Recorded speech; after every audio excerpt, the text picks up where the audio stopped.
अगर आप चाहते हैं कि ये जीवन अपने सर्वोच्च स्तर पर कार्य करे तो सब कुछ, बस सब कुछ, आप कैसे बैठते हैं, आप कैसे खड़े होते हैं, कैसे सांस लेते हैं, कैसे कदम रखते हैं, उसमें शुद्धिकरण की आवश्यकता है। कम से कम महीने में 2 बार, एक दिन 24 घंटे का समय बिना किसी भोजन के गुजारना चाहिए।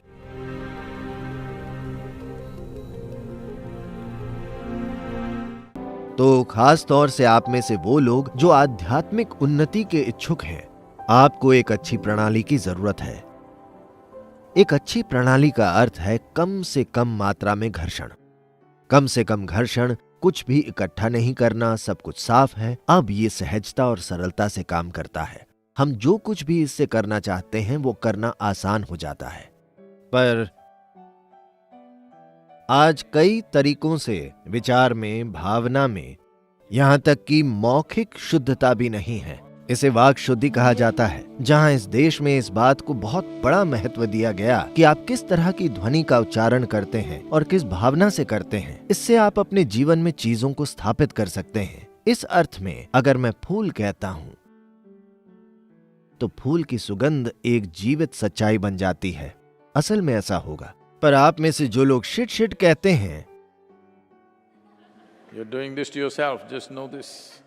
आप ये खुद के साथ कर रहे हैं, ये जान लीजिए। आपके मन में, आपके शब्दों में जो ध्वनियां आप उच्चारित करते हैं और सुनते हैं, और अपने लिए और आसपास के सभी लोगों के लिए आप जिस तरह का वातावरण बनाते हैं, ये सब चीजें महत्वपूर्ण हैं। अरे ये सब क्या है, किसी ने मुझे ये नहीं बताया। जिन शब्दों को आप बोलते हैं, जो शब्द आप सुनते हैं, ध्वनियां, आप किस तरह की ध्वनियों का उच्चारण करते हैं, ये बहुत महत्वपूर्ण है।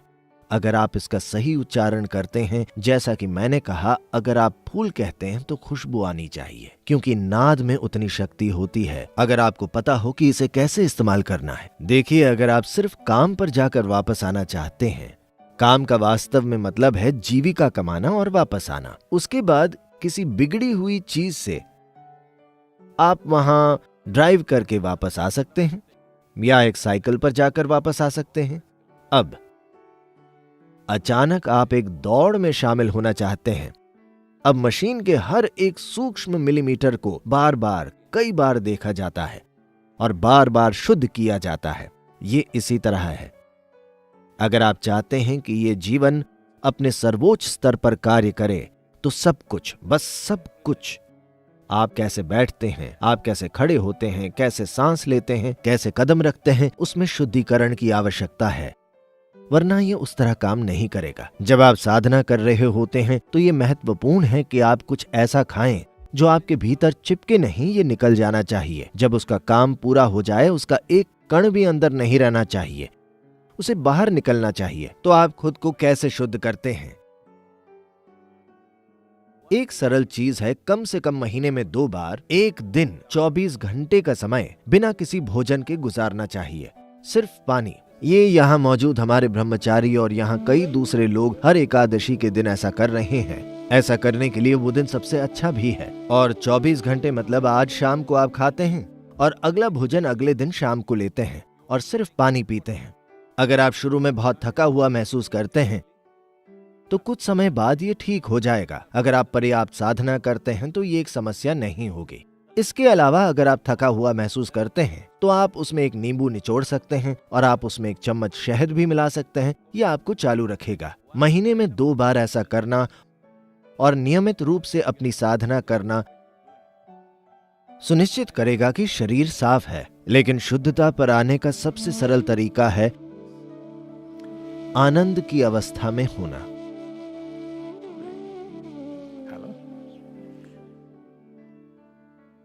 मैं आपसे कुछ भी कठिन करने को नहीं कह रहा, मैं आपसे सबसे सरल और सबसे शानदार चीज करने को कह रहा हूं।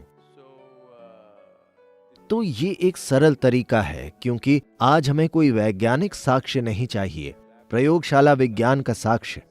पर आज विज्ञान के प्रयोगात्मक साक्ष्य भी हैं कि जब आप आनंद में होते हैं, जब आपका अनुभव मधुर होता है, तब शरीर की क्रियाएं कैसी होती हैं, ये किस तरह काम करता है, कैसे ये रासायनिक रूप से बहुत शुद्ध हो जाता है। क्योंकि मानवीय अनुभव कई तरीकों से आपकी केमिस्ट्री में आधारित है। तो अगर आपकी केमिस्ट्री शुद्ध नहीं है, आप अपने भीतर जो पैदा करते हैं, अगर ये उससे मैली हो रही है तो शुरू में ये नाखुशी का सवाल है और बाद में ये खराब सेहत बन जाता है और हर तरह के कष्ट भुगतने पड़ रहे हैं। अगर आप इसका ध्यान रखें, मैं इसका ध्यान कैसे रखूं सद्गुरु? अरे इनर इंजीनियरिंग है। अभी आपने सोचा, देखिए ये इस तरह है, आप पहले स्कूल गए, आपने ABCD सीखा, ठीक है? शुरुआती चीज आपके प्राथमिक शिक्षक, लेकिन फिर आप BSc, MSc, PhD बन गए। ये बंद रास्ते जैसा लगता है, PhD। तो अब आप वहां पहुंच गए और तब आपने अपनी प्राथमिक शिक्षिका को देखा। वो महिला अब किसी काम की नहीं लगती, वो कुछ नहीं जानती, बस ABC।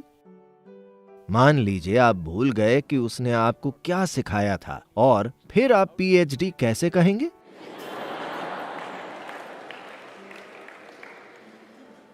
तो जीवन के अलग अलग चरणों में अलग अलग चीजें आएंगी, पर यह बहुत बहुत जरूरी है कि बुनियादी चीजें नष्ट ना हों। अगर आप ABC भूल गए तो कोई PhD नहीं, है ना? यह ऐसी ही चीज है। तो इनर इंजीनियरिंग के 5 पहलू खुद को एक क्रैश कोर्स कैसे दें? अगर आपको दिन में 1 बार इसकी जरूरत है तो 1 बार करिए, अगर 2 बार इसकी जरूरत है तो 2 बार कीजिए, अगर आपको 24 बार जरूरत है तो 24 बार कीजिए, अगर 24,000 बार जरूरत है तो 24,000 बार कीजिए। खुद को इनर इंजीनियरिंग के 5 बुनियादी सिद्धांतों की याद दिलाइए। आनंद में रहने का ये एक सरल तरीका है।